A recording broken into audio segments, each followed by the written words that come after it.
Olá, meu amor. Se você já foi desrespeitada ou se sente invisível, essa história é pra você. Eu preciso que você clique em todos os botões que estão na tela. Clica no like, na inscrição e no sininho agora. Quando a gente se junta, a gente não aceita mais ser invisível. Vem ouvir essa história. Dignidade não se negocia. Encontrei as memórias da minha vida no lixo? Aos 68 anos, depois de 35 como professora de história, com uma dor profunda que irradiava das costas aos ossos cansados, vi aquilo. Lá estavam, no fundo da lixeira da cozinha, sob cascas de legumes, as minhas fotos de casamento com o João, rasgadas ao meio. Meu sangue ferveu, mas minhas mãos apenas tremeram em silêncio quando confrontei minha nora, Priscila. Com um sorriso casual ela disse: "Ah, foi sem querer na hora de organizar, mas vamos combinar, né, sogrinha? Vida que segue." Naquele instante, a professora resignada morreu. Ela não sabia, mas tinha acabado de declarar uma guerra que eu venceria com as armas que ela nem imaginava que eu possuía.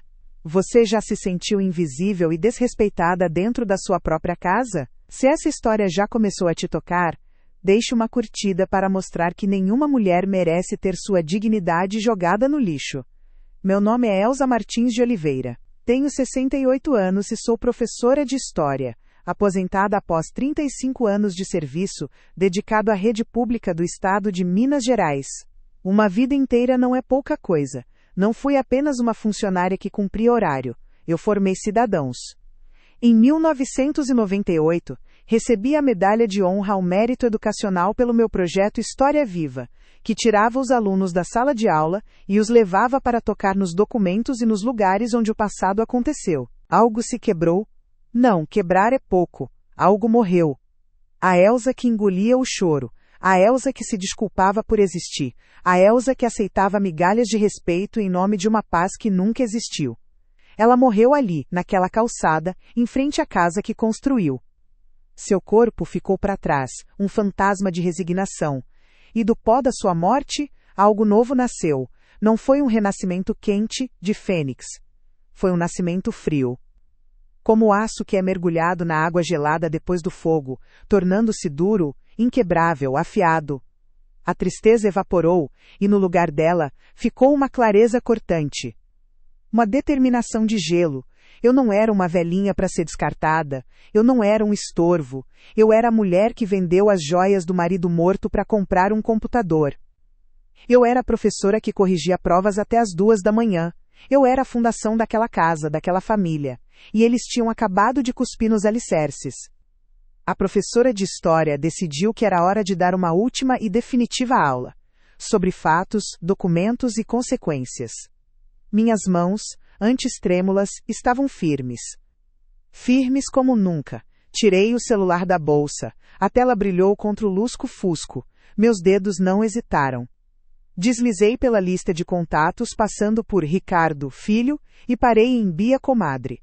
Por 5 anos consecutivos, fui eleita a professora homenageada pelas turmas de formandos do Colégio Estadual Central. Meus ex-alunos, hoje médicos, engenheiros, advogados, ainda me encontram na rua e dizem: "Dona Elza, a senhora mudou a minha vida." Essa era a minha identidade, forjada em giz, suor e na crença de que o conhecimento dignifica. Essa mesma dedicação eu apliquei à minha família, especialmente depois que meu João se foi. Cada sacrifício foi uma aula prática de amor. Quando o Ricardo tinha 14 anos, comecei uma jornada dupla, dando aulas particulares à noite para pagar seu curso de inglês, corrigindo pilhas de provas até as 2 da manhã. Para comprar o primeiro computador que ele precisava na faculdade de arquitetura, vendi sem que ele soubesse o cordão de ouro e os brincos que ganhei de João no nosso casamento. Cada grama daquele ouro era um tijolo no futuro dele. Adiei por 3 anos uma cirurgia de vesícula, suportando dores terríveis em silêncio porque o dinheiro estava comprometido com a prestação do carro que Ricardo precisava para o estágio. Eu construí meu filho com pedaços de mim. E agora, neste exato momento, estou do lado de fora da casa que ajudei a construir, a mesma casa onde cada um desses sacrifícios aconteceu. Fui colocada para fora. O número dela eu sabia de cor. 31, 9, 88. cada dígito uma nota de uma canção de guerra antiga. O telefone chamou. 1, 2, 3 vezes. A voz dela soou do outro lado, ainda rouca pela gripe. Elsa, aconteceu alguma coisa? Minha voz saiu baixa, sem emoção, uma lâmina de gelo. Bia. Ela me pôs para fora. Houve um silêncio absoluto do outro lado da linha. Um silêncio que durou talvez 3 segundos, mas que continha 30 anos de amizade e cumplicidade. Lembrei de nós duas, com 20 e poucos anos, sentadas na cozinha dela, ela me explicando com uma paciência que não lhe era característica os meandros de um contrato de aluguel. Lembrei dela no velório do João, me segurando de pé quando minhas pernas cederam. Lembrei dela, semanas depois, no cartório me forçando a assinar um documento. É para te proteger, Elsa, ela disse na época, os olhos sérios por trás dos óculos de aros grossos. Proteger do futuro, proteger de qualquer um, confie em mim. A voz de Bia voltou, não mais rouca, mas afiada como um bisturi. Onde você está? Na calçada, em frente à minha casa.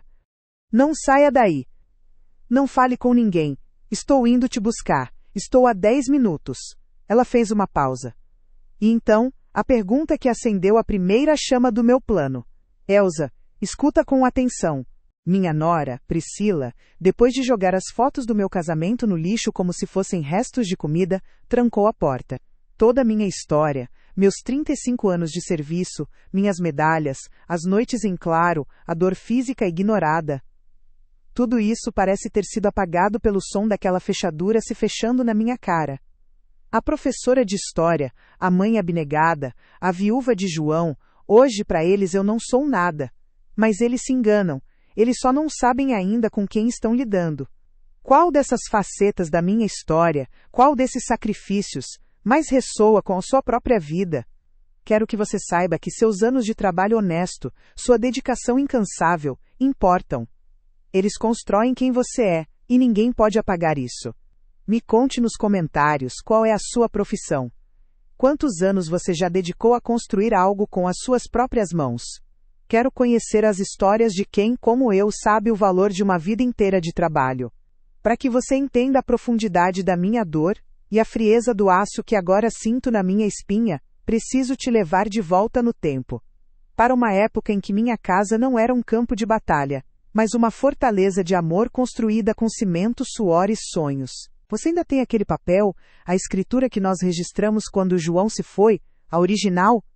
Um sorriso fino, o primeiro em muito tempo, tocou meus lábios.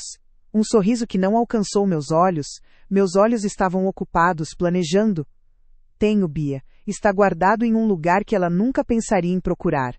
Eu decidi ali, sentada no meio-fio da rua que um dia chamei de minha, que a aula sobre escrituras da dignidade estava prestes a começar. E eu seria a única professora.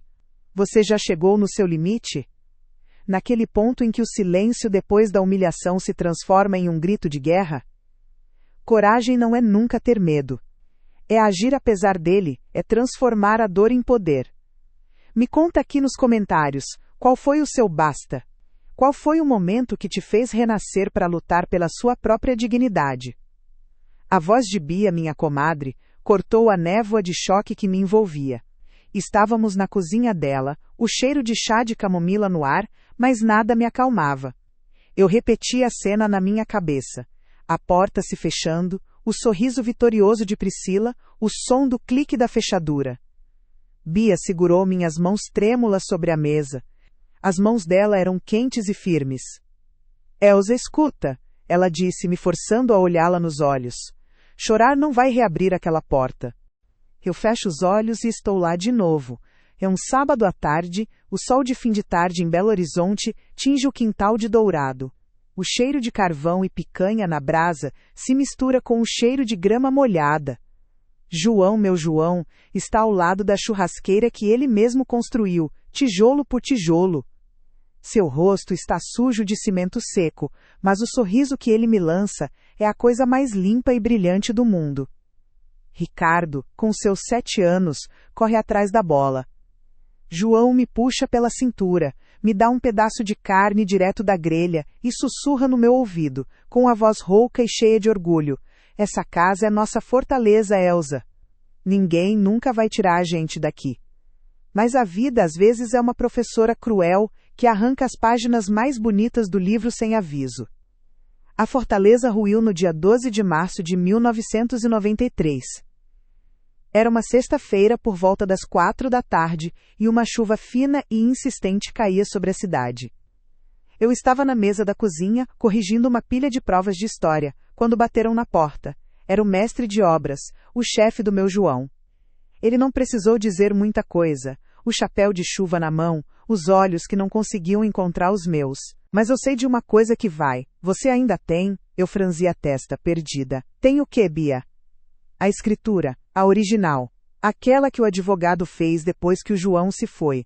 Aquele papel que você guardou na caixa de charutos dele. Você ainda tem? Uma faísca. Uma memória enterrada sob 15 anos de saudade e sacrifício. Eu me lembrava. O advogado, um senhor de óculos grossos, explicando algo sobre proteção. Na época, eu só queria que a dor passasse. Assinei onde ele mandou, peguei o documento e o guardei junto com as coisas mais preciosas do meu marido, na velha caixa de madeira que ficava no fundo do meu guarda-roupa. Eu assenti, devagar. Eu acho que sim, está na caixa com as fotos dele. O rosto de Bia se transformou. O queixo dela ficou mais firme, um brilho de batalha surgiu em seus olhos.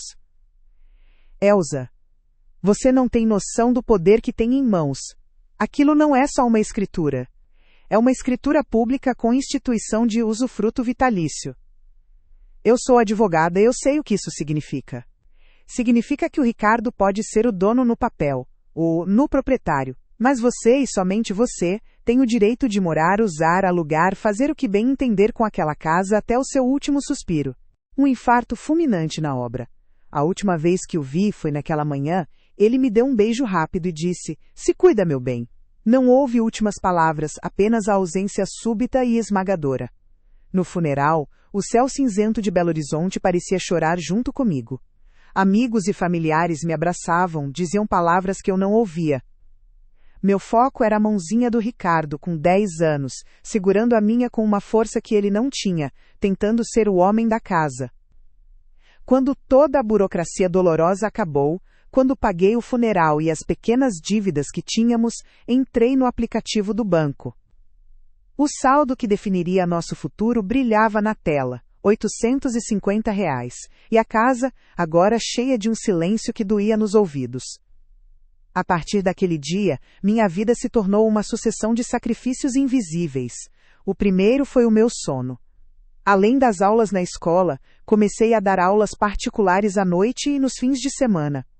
Corrigia provas até as 2 da manhã, movida a café forte, para conseguir pagar o curso de inglês do Ricardo. Ele dormia no quarto ao lado, sonhando, enquanto eu garantia que seus sonhos fossem possíveis. O segundo sacrifício foi uma parte do meu passado. Para comprar o primeiro computador que ele precisava para a faculdade de arquitetura, eu fui a uma joalheria no centro e vendi o cordão de ouro e os brincos que João me deu no nosso casamento. O que a Priscila fez não é só crueldade, é um crime, chama-se esbulho possessório. E a gente pode entrar com uma ação de reintegração de posse e pedir uma liminar. Um juiz pode te colocar de volta naquela casa em questão de dias. A explicação dela não me trouxe alívio. Trouxe algo diferente. Uma frieza cortante. O chão parou de tremer sob os meus pés. A professora de história dentro de mim, a mulher que entendia que documentos são as testemunhas silenciosas da verdade, despertou. A tristeza deu lugar a uma clareza de gelo. Priscila achava que estava lidando com uma velhinha frágil. Ela estava prestes a descobrir que mexeu com uma historiadora que guardava muito bem os seus arquivos. A preparação começou naquela mesma noite. Bia me deu seu quarto de hóspedes e um caderno. Escreva tudo, Elsa. Tudo. Diário de batalha, dia 1. Ação. Criei uma cronologia. Cada humilhação, cada palavra venenosa, a maionese jogada fora, a poltrona do João doada, o pudim no Dia das Mães, as fotos rasgadas. Cada evento, com data aproximada, foi anotado. Descoberta. Vendo tudo no papel, a crueldade não era aleatória, era um plano sistemático para me apagar da minha própria vida. Emoção. Uma onda de náusea me atingiu. Por um instante eu quis rasgar aquelas páginas, ligar para o Ricardo e implorar. O peso daquelas peças na minha mão era o peso da nossa história. Ricardo nunca soube. Para ele, o computador foi apenas um presente de mãe. O terceiro foi a minha própria saúde. Por 3 anos, adiei uma cirurgia de vesícula. As dores eram terríveis, pontadas agudas que me faziam perder o fôlego. Mas eu as suportava em silêncio. O dinheiro que deveria ir para o plano de saúde estava sendo usado para pagar a prestação do carro que ele precisava para fazer o estágio. Quando ele perguntava por que eu fazia uma careta, eu apenas sorria e dizia que era cansaço. Mas a memória que mais me marca foi a do seu aniversário de 15 anos. Ele queria uma festa, como todos os seus amigos. Eu não tinha 1 centavo sobrando. A vergonha me corroeu. Na noite anterior, enquanto ele dormia, eu passei a madrugada inteira na cozinha. Minhas mãos doíam de tanto sovar massa para fazer salgadinhos. Fiz um bolo simples de chocolate, o seu favorito. Quando ele acordou, a sala estava decorada com balões coloridos e um cartaz que eu mesma pintei. Para o meu maior tesouro. Ele ficou sem graça na frente dos amigos que apareceram, mas à noite, quando todos foram embora, ele me abraçou com uma força que me desmontou e disse: "Foi o melhor aniversário de todos, mãe. Voltar a ser a mãe que não incomoda." Mas então, ao remexer na minha bolsa, meus dedos tocaram um papel amassado. O desenho que meu neto Lucas me deu. Nós 3, dentro da casa, sob um sol sorridente. "É a nossa casa de verdade, vovó." A voz dele sussurrou na minha memória. Aquilo me manteve firme. Eu não estava lutando só por mim. Diário de batalha, dia 2. Ação. Fui ao meu antigo quarto, agora na casa da Bia, e abri a caixa de charutos do João. O cheiro de cedro e do perfume dele ainda estava lá. E debaixo de uma foto nossa no dia do casamento, estava o envelope pardo. Dentro, a escritura pública de compra e venda com instituição de usufruto vitalício. Matrícula número 18.745 do 3º Ofício de Registro de Imóveis de Belo Horizonte. Descoberta. Segurar aquele documento era como segurar uma espada. O peso do papel, a oficialidade do selo do cartório, tudo aquilo era real. Minha dor era real, mas meu direito também era. Emoção, poder. Pela primeira vez em anos eu não me sentia uma vítima, eu me sentia uma estrategista. Liguei para Bia. "Eu achei, comadre." A voz dela do outro lado da linha era pura satisfação. "Ótimo. O meu ex-estagiário, Dr. André, é um pitbull. Obrigado." E assim foram os anos seguintes, um mosaico de sacrifícios silenciosos que ele nunca viu. E você, que me escuta agora, você já fez sacrifícios assim, silenciosos por alguém que ama? Já sentiu a dor de dar tudo de si, e não ser visto, não ser reconhecido? Me conta aqui nos comentários. Qual foi o sacrifício que você fez pela sua família, e que ninguém nunca soube? Este espaço é nosso, um lugar para sermos vistas e validadas. E então, 3 anos atrás, o telefone tocou. Era o Ricardo, a voz dele tinha um brilho que eu não ouvia há muito tempo. Ele disse: "Mãe, conheci uma pessoa." Meu coração de mãe, tolo e esperançoso, se encheu de uma alegria imediata. Finalmente, meu filho, meu menino, teria alguém para dividir a vida. Ele a trouxe para o almoço de domingo 1 semana depois. O nome dela era Priscila. E ela era como uma figura saída de uma revista que eu jamais compraria. A primeira coisa que notei foi o cabelo. Loiro platinado com uma técnica que depois aprendi se chamar raiz esfumada, perfeitamente arrumado num salão caro do bairro Savassi, eu podia apostar. As unhas longas e em formato de amêndoa eram de gel, pintadas num tom de bege tão impecável que pareciam artificiais. Já marquei para amanhã. O escritório do Dr. André era no centro da cidade, um prédio moderno com paredes de vidro. Ele era jovem, enérgico, e seus olhos brilhavam de indignação enquanto eu e Bia contávamos a história. Ele analisou a escritura com uma concentração feroz. "Dona Elza, isso aqui é ouro," ele disse batendo o dedo no papel. "Vamos preparar 2 coisas imediatamente. Uma ação de reintegração de posse com pedido de liminar e uma notificação extrajudicial para desocupação imediata do imóvel." A lei está 100% do seu lado. Mas, e as consequências? Minha voz falhou. O Ricardo é meu filho. Dr. André me olhou com uma seriedade que me acalmou. Dona Elsa, nós não estamos atacando sua família. Estamos defendendo o seu direito sagrado à moradia e à dignidade. Eles escolheram o ataque quando fecharam a porta na sua cara. Agora, nós vamos usar a lei para restaurar a ordem. A fase 3 do plano foi cirúrgica. Primeiro fui ao meu banco. Com a ajuda do gerente, transferi os R$28.000 da minha poupança secreta para uma nova conta, apenas em meu nome. Priscila não veria um centavo daquele dinheiro. Segundo, Dr. André enviou a notificação extrajudicial por um cartório, com aviso de recebimento. Eles teriam 48 horas para sair voluntariamente. Ela usava uma calça jeans da Farm, que eu sabia custar mais de R$400, e uma blusa de seda minimalista. No pulso, uma pulseira da Vivara, cheia de pingentes que tilintavam suavemente. Mas o que me chamou a atenção foi a bolsa. Uma bolsa da marca Schutz, que ela fez questão de deixar sobre o sofá. Mais tarde, por curiosidade, pesquisei o modelo na internet. Custava R$1.200, quase um terço da minha aposentadoria. Eu olhei para as minhas mãos, com as unhas curtas e a pele já marcada pelo tempo e pelo trabalho, e me senti de outro mundo. No início, ela era a doçura em pessoa. Me chamava de sogrinha amada, com um sorriso que mostrava todos os dentes, branquíssimos. Ela elogiou a casa, disse que era um charme super aconchegante. Mas seus olhos se moviam rápido demais, escaneando cada canto, cada móvel antigo, cada porta-retrato com as fotos minhas e de João. Havia uma avaliação ali, um cálculo frio por trás do sorriso quente. Eu ignorei. Pensei que era coisa da minha cabeça, que eu estava sendo uma sogra implicante antes mesmo de sê-lo oficialmente. As primeiras bandeiras vermelhas, eu as pintei de branco na minha mente. Numa de suas primeiras visitas, ela parou na frente da minha cristaleira. Nossa, sogrinha, quanta coisa! O elemento surpresa era a velocidade. Priscila, em sua arrogância, provavelmente achava que eu estava chorando em algum canto, esperando o asilo. Ela não esperava um contra-ataque legal em menos de 72 horas. Passei a noite seguinte ensaiando mentalmente. Eu me via caminhando até a porta. O oficial de justiça ao meu lado.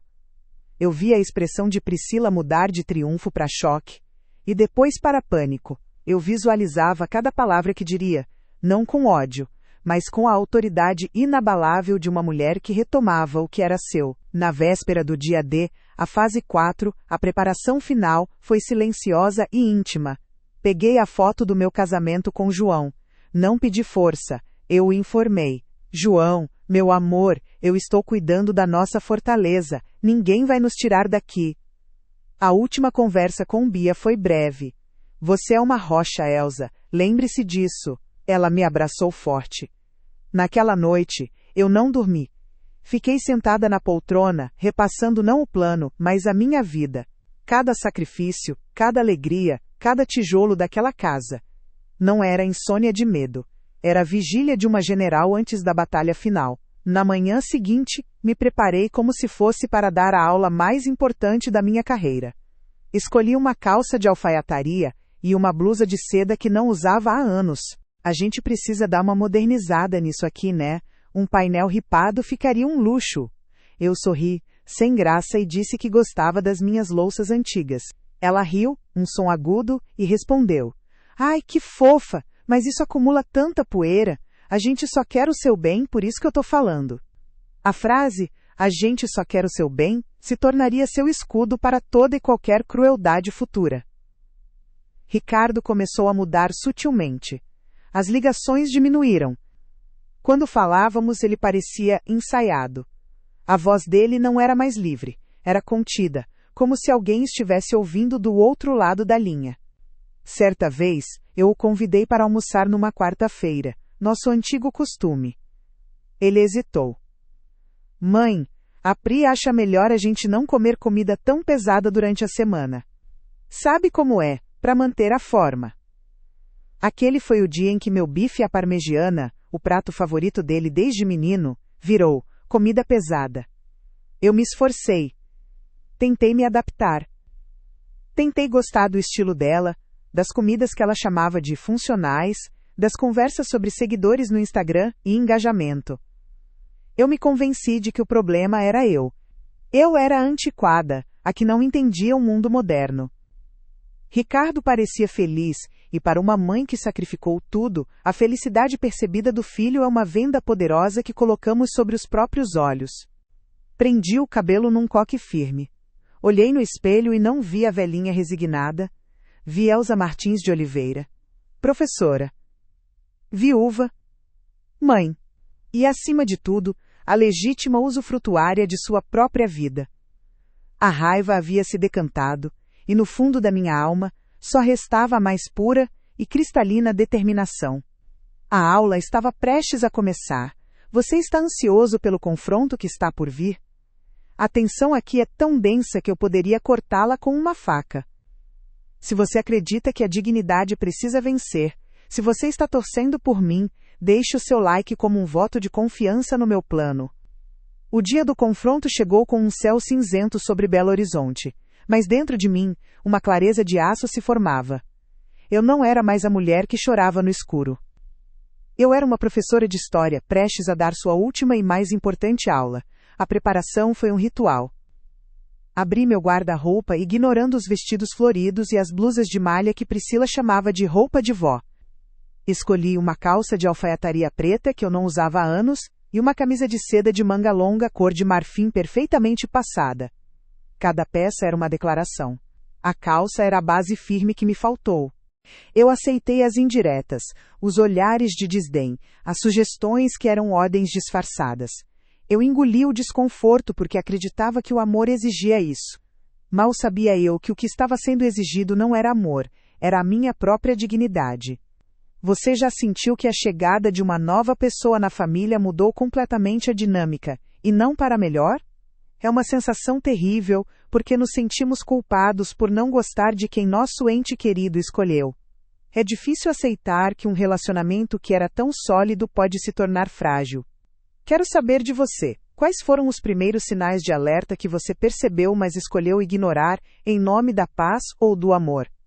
Comente aqui embaixo, vamos compartilhar essas experiências tão difíceis. A primeira rachadura, a que realmente mostrou que o chão sob os meus pés não era mais tão firme, apareceu cerca de um mês depois do casamento. Era um domingo ensolarado de outubro, e a casa estava cheia daquele cheiro de almoço de família que eu tanto amava. Eu estava na cozinha, o meu santuário, preparando a minha famosa maionese caseira para acompanhar o frango assado. Ricardo sempre dizia que era a melhor do mundo. Eu me sentia feliz, útil, ainda a matriarca daquele lar. O som da batedeira era uma música familiar, e o creme amarelo claro ganhava corpo, exatamente como a minha mãe me ensinou. A camisa, a dignidade que me foi roubada e que eu estava prestes a vestir de novo. Nos pés, sapatos fechados, de salto baixo e grosso. Sapatos para quem precisa ficar de pé, firme, no seu próprio chão. O espaço minha casa também foi preparado. Com a ajuda do chaveiro, a primeira coisa que fiz foi trocar a fechadura. O som da broca furando a porta foi música para os meus ouvidos. Dentro da sala, não mudei muita coisa. Apenas um detalhe. Sobre a mesinha de centro, onde Priscila costumava deixar suas revistas de decoração, eu coloquei um único objeto, o porta-retratos de prata, com a minha foto de casamento com João. A mesma foto que eu encontrei rasgada no lixo. Eu a colei com um cuidado cirúrgico, a emenda quase invisível. Era um lembrete silencioso do que ela tentou apagar. Chamei 3 pessoas para estarem comigo. Bia, minha fortaleza, sentou-se numa poltrona no canto, seu olhar afiado como o de uma águia. O Dr. Mendes, o advogado que Bia indicou, um homem sério de uns 50 anos, estava de pé perto da janela, uma pasta de couro na mão. Ele era a voz da lei. E por fim, o chaveiro, um rapaz jovem chamado Flávio, que concordou em esperar do lado de fora, no meu quintal. Foi quando Priscila entrou, deslizando pela porta com seus tamancos que faziam um barulho seco no piso. Ela parou, cruzou os braços e inclinou a cabeça. O sorriso que ela usava para as fotos não estava em seu rosto. Vi seus olhos correrem do pote de vidro com a maionese para a caixa de ovos na bancada. Ela torceu o nariz, um gesto mínimo, mas que cortou o ar como uma navalha. Ai, sogrinha, ela começou, a voz melosa, mas com uma nota de reprovação. Ovo cru? Nossa, que perigo, né? Salmonela, e essa quantidade toda de óleo. Ela fez uma pausa, suspirando como se carregasse o peso do mundo. Sinceramente, é por isso que o colesterol do Ricardo anda alto. Deixa que eu faça uma salada gourmet rapidinho. Mais saudável, mais moderno. Meu corpo reagiu antes da minha mente. Minhas mãos pararam, a batedeira silenciou, senti um calor subir pelo meu pescoço e queimar minhas orelhas. Era vergonha. Uma vergonha quente e pegajosa. O sentimento era de pura invalidação, como se uma vida inteira de tradições e sabores fosse reduzida a um risco de saúde, a algo antiquado. Eu não disse nada, apenas assenti com a cabeça, um movimento quase imperceptível. Mas Ricardo adora. Ele come desde que é criança. Nunca fez mal a ninguém. Asterisco. O pensamento gritou dentro de mim, mas minha boca permaneceu selada. Ele era a garantia de que nenhuma porta se fecharia na minha cara novamente. Nos últimos minutos de espera, meu coração batia como um tambor de guerra. Sentei-me na poltrona que ficava de frente para a porta, as mãos unidas no colo para que ninguém visse o leve tremor. Você consegue, Elsa. Você ensinou sobre revoluções e declarações de independência por 35 anos. Hoje, você vai assinar a sua. Asterisco. O suor gelado na minha nuca era medo, mas a espinha ereta era pura determinação. Eu respirava fundo, sentindo o cheiro familiar de cera de carnaúba que eu mesma havia passado no assoalho naquela manhã. Era o cheiro da minha casa. Então, eu ouvi. O ronco arrogante do motor do SUV de Priscila, um carro que eu sabia que Ricardo não podia pagar. O som parou bruscamente, a porta do carro bateu com força. E depois, os passos. Claque, claque, claque. O som de saltos caros e apressados na calçada. Pude ouvir sua voz ao longe ainda do lado de fora, provavelmente no celular. A voz era animada, cheia de planos. E a parede da sala, amiga, vou colocar um cimento queimado, super tendência. Aquela velharia toda já foi, graças a Deus. A chave tentou entrar na nova fechadura. 1, 2, 3 ruídos metálicos frustrados. Com as mãos trêmulas, peguei o pote de vidro, o creme perfeito, e o despejei na lata de lixo. O som macio da maionese caindo sobre os restos de cascas de legumes foi o som de uma pequena derrota. Assisti em silêncio enquanto ela picava folhas exóticas e sementes que eu nem sabia o nome. No almoço, ninguém mencionou a ausência da maionese. Ricardo comeu a salada de Priscila e disse que estava diferente. Ele não olhou para mim. Naquela noite deitada na cama, eu entendi que não era sobre saúde. Era sobre poder. E eu tinha acabado de entregar a ela as chaves da minha cozinha. Aquela foi a primeira vez que me senti uma estranha dentro da minha própria casa. A segunda humilhação foi mais profunda, mais cruel, e aconteceu 6 meses depois. A poltrona de balanço de João, meu falecido marido, ficava no canto da sala. Era de madeira escura e estofado gasto, e rangia suavemente quando eu me sentava nela para ler à noite. Naquela poltrona, João tinha embalado Ricardo para dormir. Naquela poltrona, nós tínhamos feito tantos planos. Era mais que um móvel. Era um monumento silencioso ao nosso amor. Cheguei em casa numa terça-feira, depois de uma consulta médica, cansada e sonhando com meu livro e o balanço suave da poltrona. Silêncio. E então, a campainha tocou, um toque longo e irritado. Eu respirei fundo uma última vez e fiz um sinal para o Dr. Mendes. Ele abriu a porta. Priscila entrou como um furacão, o celular ainda na mão, a boca aberta para reclamar do chaveiro. Sua expressão era de uma alegria presunçosa, pronta para começar a semana de reformas. Ela deu 2 passos para dentro e congelou. O sorriso desapareceu de seu rosto como se tivesse sido apagado. Seus olhos, antes brilhantes, varreram a sala. Eu, sentada na poltrona, Bia no canto, e o Dr. Mendes, um estranho de terno, fechando a porta atrás dela. A bolsa Schutz escorregou um pouco em seu ombro. Ela finalmente me viu, e a confusão em seu rosto se transformou em uma máscara de fúria e incredulidade. A primeira bomba foi o que ela viu. a ordem restabelecida, o porta-retratos na mesinha de centro. Minha presença. O que? O que é isso? O que a senhora está fazendo aqui dentro? Como você entrou na minha casa? Ela praticamente gritou, a voz esganiçada. Eu a olhei diretamente nos olhos, minha voz saindo calma, firme e mais baixa do que eu esperava. Uma única frase. Eu moro aqui, Priscila. A segunda bomba veio em seguida. Ela tentou retomar o controle, inflando o peito. Essa casa não é sua. Abri a porta e parei. A sala estava diferente, mais fria. Onde deveria estar a poltrona havia um puff branco, baixo e sem encosto, que parecia um cogumelo anêmico. Meu coração deu um salto doloroso. Vasculhei a sala com os olhos, depois o corredor, a varanda.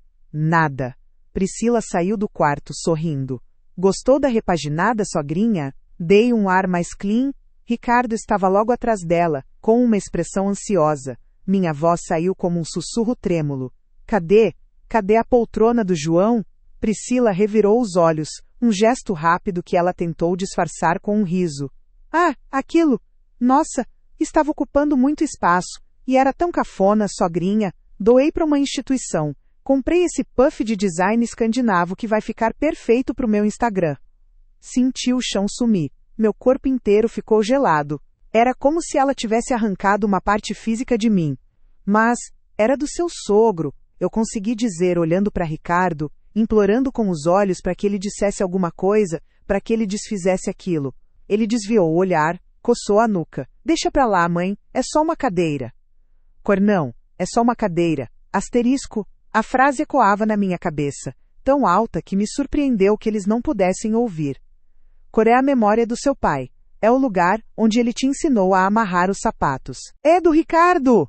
E eu sou a esposa dele! Nós decidimos que a senhora precisa de cuidados, não pode mais ficar aqui, eu vou chamar a polícia! Ela buscou o celular, os dedos tremendo. Foi quando o Dr. Mendes deu um passo à frente, estendendo um envelope. Senhora Priscila de Oliveira, a senhora já está cometendo um crime. Chama-se esbulho possessório. E a polícia, quando chegar, vai apenas cumprir a ordem judicial de reintegração de posse que está a caminho. Esta é uma cópia da notificação extrajudicial que foi entregue no seu trabalho e que a senhora se recusou a receber. A cor sumiu do rosto dela, o ataque virou defesa. A postura de predadora se desfez, e ela pareceu encolher dentro da calça jeans de R$400. Ela olhou de mim para o advogado, a mente girando, buscando uma saída. A manipulação veio como um reflexo. Sogrinha, por favor, pense no Ricardo. Pense nos seus netos. Isso vai destruir a nossa família. O Ricardo vai ficar arrasado. Os meninos amam a senhora.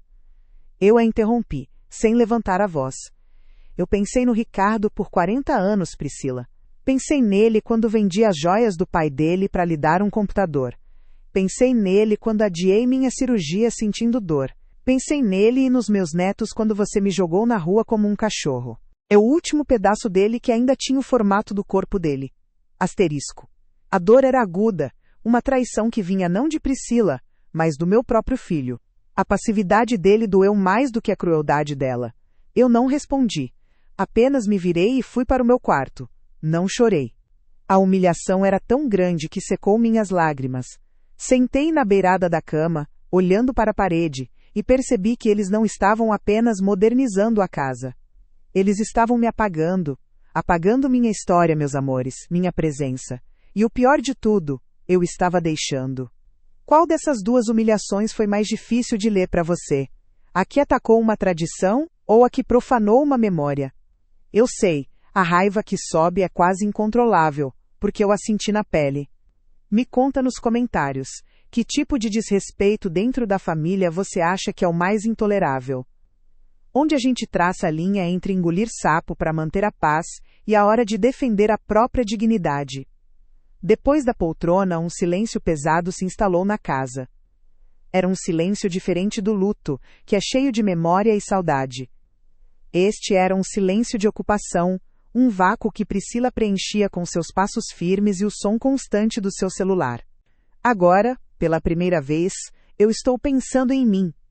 Foi então que o Dr. Mendes disparou a terceira e última bomba. Priscila, Em desespero balbuciou, mas a casa, o IPTU, está no nome do Ricardo. Eu vi. Eu tenho direito. O advogado abriu a pasta de couro com um estalo seco que ecoou na sala silenciosa. Ele tirou dela um documento oficial, com selos e carimbos do cartório. A senhora viu o que queria vereador. O que a senhora nunca se deu ao trabalho de pesquisar foi a certidão de inteiro teor do imóvel. Permita-me ler a cláusula mais importante da escritura pública de compra e venda, matrícula 18.745, registrada no Terceiro Ofício de Registro de Imóveis de Belo Horizonte. Ele fez uma pausa, olhando diretamente para ela. Cláusula 5ª. Fica instituído, nos termos do artigo 1390 do Código Civil Brasileiro, o direito real de usufruto vitalício sobre a totalidade do imóvel objeto desta escritura em favor da outorgante vendedora Elza Martins de Oliveira. Ele parou de ler. Priscila olhou para o papel, depois para mim. Seus lábios se moveram, mas nenhum som saiu. O usufruto vitalício pairou no ar, uma sentença de morte para seus planos. Foi o colapso. As pernas dela cederam e ela se apoiou na parede para não cair, a bolsa cara despencando no chão com um baque surdo. Ricardo, meu Ricardo, parecia um fantasma na própria casa, sempre com os ombros curvados, os olhos fixos em alguma tela fugindo do meu olhar. Eu sabia que ele sentia, mas o medo de desagradar a esposa era maior que a coragem de defender a mãe. Eu me apegava a essa desculpa, a esse fio de esperança de que meu filho ainda estava ali, em algum lugar debaixo daquela ansiedade. A humilhação seguinte veio em um dia que deveria ser de celebração, o Dia das Mães. Eu passei a manhã inteira na cozinha, sentindo um sopro de vida que há muito não sentia. O cheiro de caramelo no ar, o barulho familiar da lata de leite condensado sendo aberta. Eu estava preparando o pudim favorito de Ricardo. Aquele pudim que eu fazia em todos os seus aniversários quando ele era menino. A sobremesa que era o símbolo do meu amor por ele, doce e consistente. Quando a família chegou, tios e primos de Priscila, eu me senti orgulhosa.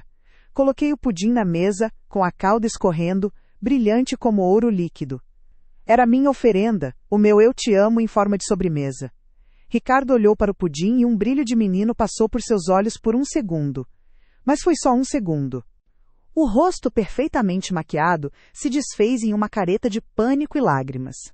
Ela começou a chorar, um choro feio, desesperado. Não, não pode ser. Por favor, dona Elza, me perdoa, eu não sabia. Me dá outra chance. O silêncio que se seguiu foi pesado, preenchido apenas pelos seus soluços. Bia me olhou, um aceno quase imperceptível de aprovação. O Dr. Mendes permaneceu impassível.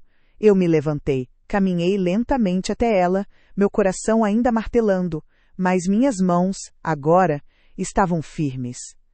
Eu não sentia ódio. Não sentia pena. Senti apenas o fim. Acabou, Priscila, a aula acabou. Ela me olhou, os olhos vermelhos e inchados, esperando mais. Mas não havia mais nada a ser dito. O Dr. Mendes abriu a porta. A senhora tem 10 minutos para retirar seus itens pessoais indispensáveis. O restante de seus pertences será encaixotado e poderá ser retirado com hora marcada. Ela não se moveu, paralisada. Bia se levantou. Ou você sai andando, ou o Dr. Mendes chama a viatura e você sai algemada. A escolha é sua. Priscila tropeçou para fora, sem olhar para trás. O som da porta se fechando foi seco, definitivo. E então, o silêncio. Um silêncio que eu não ouvia há 3 anos. Um silêncio que não era vazio, mas cheio de paz. Fiquei sozinha na minha sala. Priscila, com um copo de espumante na mão, se aproximou da mesa, olhou para o meu pudim e soltou uma risada alta, estridente. Uma risada que fez todos os outros conversando na área da churrasqueira se calarem e olharem para nós. Ela disse com a voz escorrendo veneno disfarçado de brincadeira. Gente, olha que fofa a Dona Elza na era do pudim, tão vintage. Mas não se preocupem, eu pensei em tudo. E então, ela fez um sinal para o irmão, que trouxe uma caixa branca, com o logotipo de uma confeitaria caríssima da Savassi. Eu encomendei uma torta Red Velvet com buttercream de merengue suíço. Vamos comer algo decente, né, pessoal? A palavra decente bateu em mim como uma pedra. Olhei para o meu pudim e de repente ele me pareceu pequeno, simples, inadequado. Meu rosto começou a queimar, uma queimação que subia do peito até a raiz dos cabelos. Eu procurei os olhos de Ricardo, um apelo silencioso, um pedido de socorro. Defenda-me. Diga que você ama o meu pudim. Diga qualquer coisa. Mas ele apenas forçou um sorriso amarelo, pegou a faca que Priscila lhe ofereceu e começou a cortar a torta vermelha, evitando meu olhar como se eu fosse o sol e ele não pudesse me encarar. O som da faca cortando o bolo foi o som do meu coração se partindo. Caminhei até a janela e vi o carro dela arrancar, cantando o pneu. O mundo lá fora continuava cinza, mas dentro da minha casa, a luz parecia ter voltado. Não senti euforia, nem o prazer da vitória. Senti um alívio profundo, uma exaustão que vinha da alma. E então, as lágrimas vieram, grossas, quentes, silenciosas. Não eram lágrimas de humilhação, mas de libertação. Cada gota lavava anos de dor engolida. A era da resignação tinha, finalmente, terminado. Como você está se sentindo depois desse confronto? Eu sei que a jornada até aqui foi cheia de angústia, e esse momento é a catarse que nós dois estávamos esperando. Se você pudesse descrever em uma única palavra o que sentiu durante esse clímax, qual seria? Deixe aqui nos comentários, quero saber como essa vitória ressoou em você. A paz que se instalou na casa nos dias seguintes era algo que eu não sentia há anos. Era uma paz densa, palpável, que preenchia os espaços antes ocupados pela tensão. Nos 2 primeiros dias, o telefone não parou de tocar. Eram tios, primos, vizinhos, todos chocados com a fofoca que, eu sabia, Priscila estava espalhando. Bia, minha fortaleza, atendia a maioria das ligações com uma paciência de santa e uma firmeza de general. A versão que se espalhou era a de uma sogra ingrata que expulsou a família. O meu pudim ficou ali, intocado, uma ilha de amor ignorada em um mar de desprezo. Naquela noite, enquanto lavava a forma do pudim intacto, um pensamento frio e cortante atravessou minha mente pela primeira vez. Por até quando, Elsa? Até quando você vai pedir licença para existir na sua própria história? Asterisco.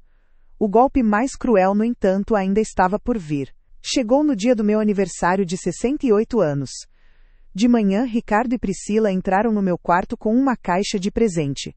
Dentro, um porta-retrato digital. Priscila, com seu sorriso de relações públicas, explicou que era para digitalizar as memórias e se livrar dessa poeira toda.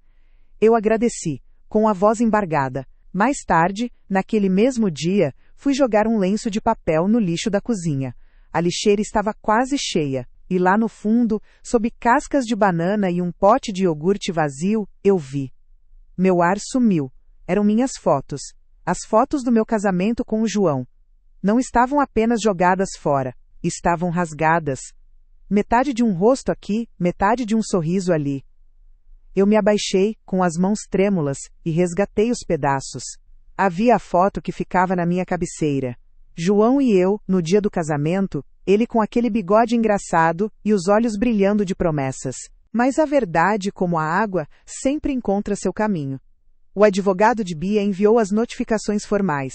Priscila recebeu uma ordem judicial de afastamento, proibida de se aproximar a menos de 300 metros de mim ou da minha casa, e foi formalmente processada por esbulho possessório, danos morais e até furto, por conta dos meus objetos que ela havia doado ou jogado fora. As consequências para ela foram rápidas e concretas. Sem a casa para exibir, sem o status de esposa de arquiteto bem-sucedido, sua vida de influenciadora desmoronou.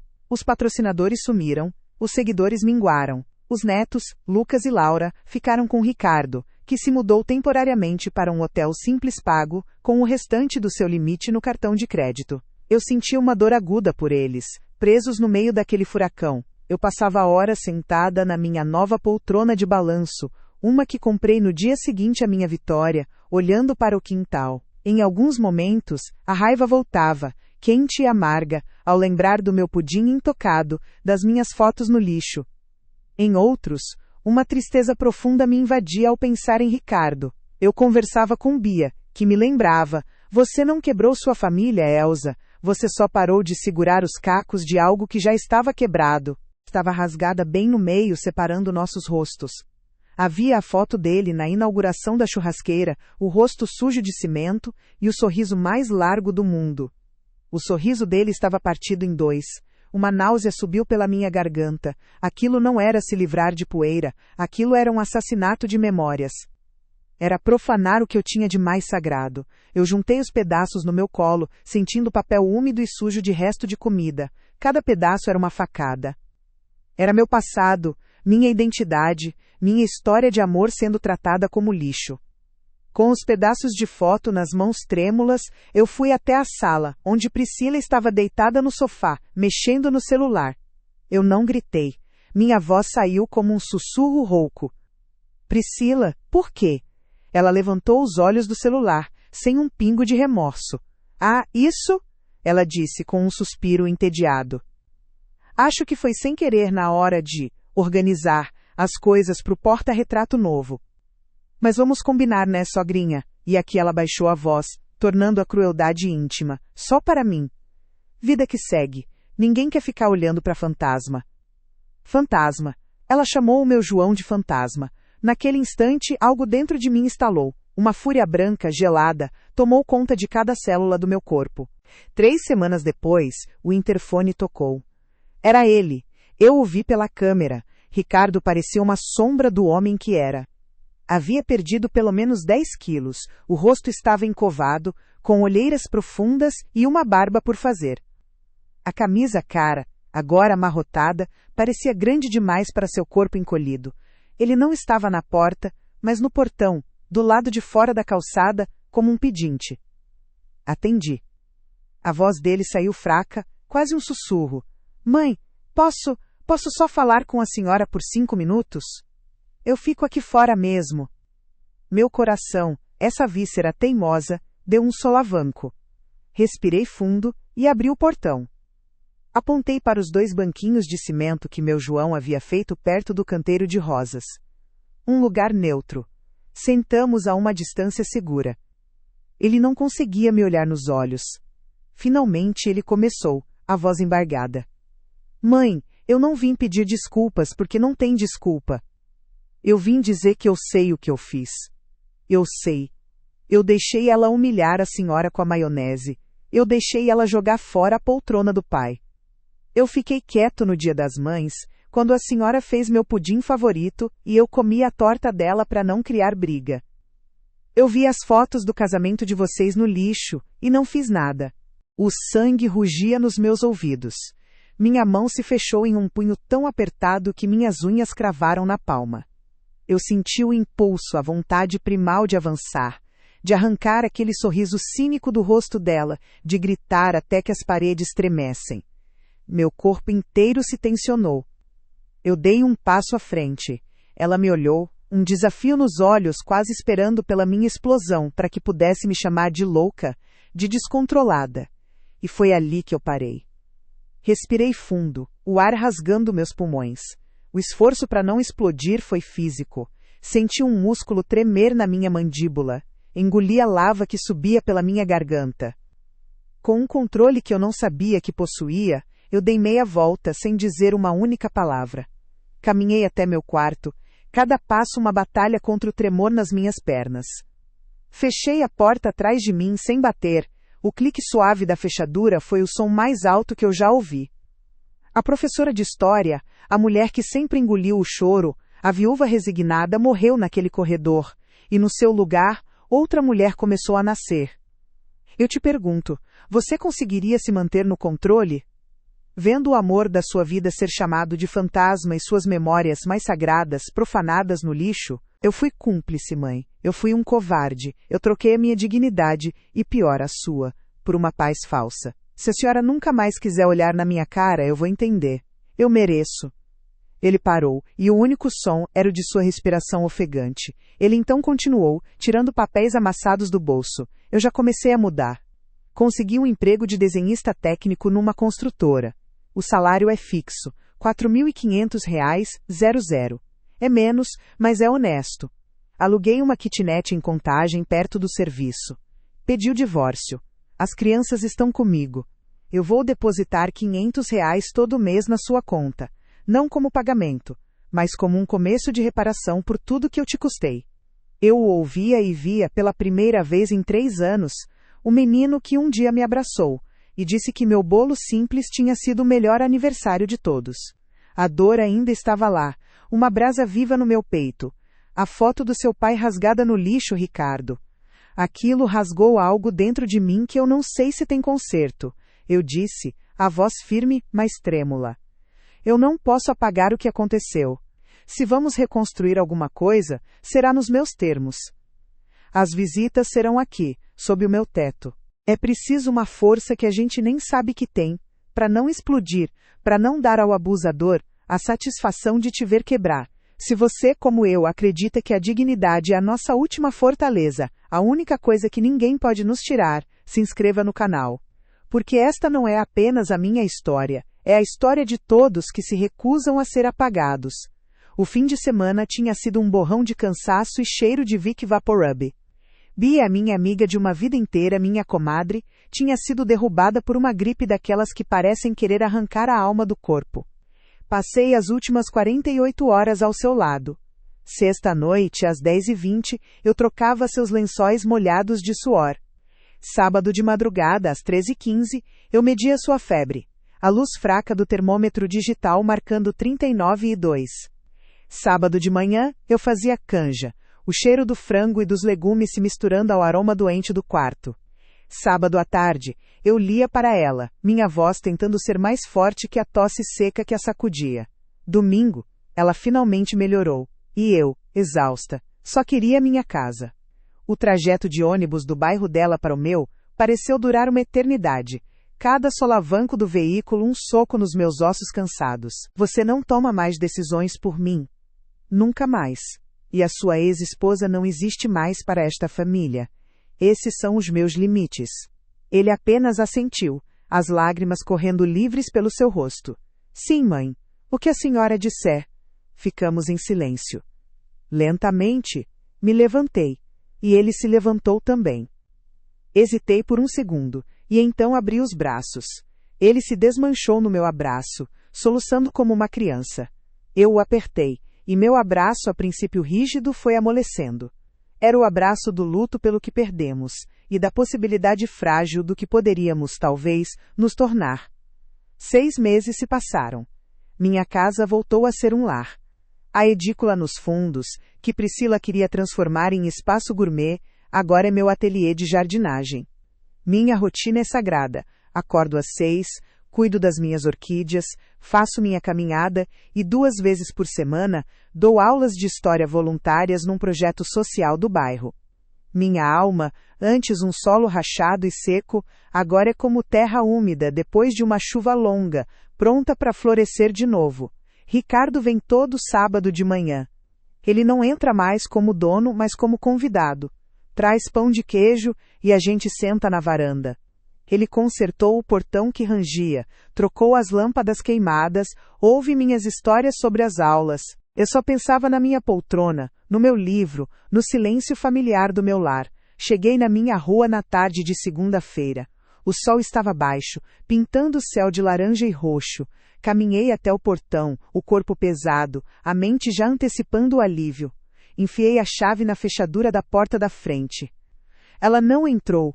Tentei de novo.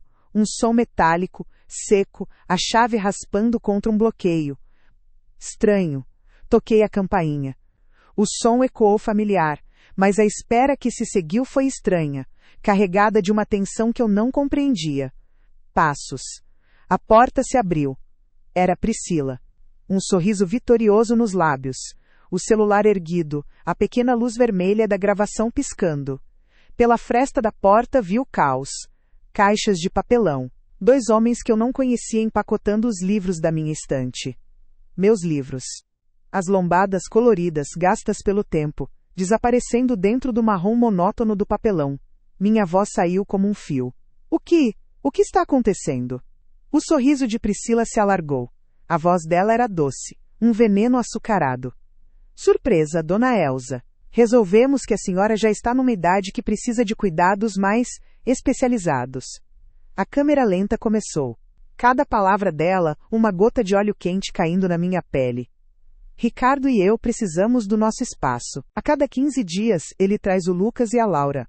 A relação com eles é um bálsamo. Outro dia, estávamos os três na cozinha fazendo meu bolo de cenoura, e o Lucas, com as mãos sujas de farinha, me abraçou e disse: Vovó, aqui tem cheiro de casa de verdade. Soube que Priscila voltou para Divinópolis e trabalha numa loja de shopping. A vida perfeita do Instagram não sobreviveu à realidade. A escritura da dignidade não era apenas um papel guardado numa gaveta. Era um lembrete de que meu valor nunca esteve atrelado à minha utilidade para os outros. E talvez você, que me ouve agora, precise ouvir isso. Talvez você esteja segurando os cacos de um relacionamento, de uma família, acreditando que seu sacrifício mantém tudo de pé. Sua história mudou algo na sua perspectiva sobre dignidade e limites? Qualquer decisão difícil que você esteja considerando para proteger sua paz é válida. Sua dignidade não é um item negociável.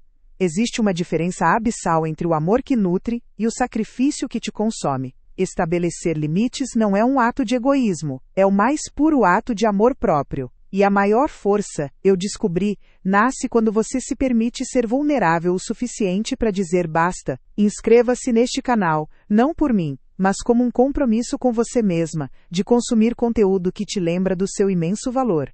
Meu olhar perdido, buscando o rosto do meu filho por trás dela. Ele não estava lá. Para construir nossa família, os homens continuavam a empacotar os livros. Um deles pegou minha edição de Vidas Secas, a que eu usava nas aulas. Agora essa casa é minha, quer dizer, nossa, o erro deliberado, a correção falsa, o triunfo em seus olhos. Já estamos até vendo um residencial para idosos bem simpático para a senhora. Minha mão, que ainda segurava a chave inútil, começou a tremer. Não se preocupe, a gente paga os 3 primeiros meses. E então, o som, o clique, um som pequeno, metálico, final, o som da porta se fechando na minha cara. A porta fechada. Minha mão ainda no ar, onde a maçaneta estivera, a chave, fria, na minha palma, a rua, silenciosa. O silêncio não era um silêncio de paz, era um silêncio de vácuo. Um buraco negro, que engolia todos os outros sons. Eu podia ouvir o zumbido do sangue nas minhas orelhas. Podia ouvir uma folha seca, arrastando no asfalto a metros de distância. Podia sentir o peso do ar nos meus pulmões. O tempo parou. 1 segundo. 10 segundos. Uma vida inteira. O mundo se resumia àquela porta de madeira pintada de branco e ao som do clique que ainda ecoava dentro do meu crânio. Compartilhe esta história com alguém que precisa desesperadamente ouvir que merece respeito incondicional. E, por favor, deixe uma mensagem de força nos comentários para outras pessoas que podem estar no fundo do poço agora, para que saibam que não estão sozinhas. Vamos criar aqui uma comunidade de apoio. Lembre-se, a porta da sua vida só se abre por dentro e a chave está, e sempre esteve, em suas mãos.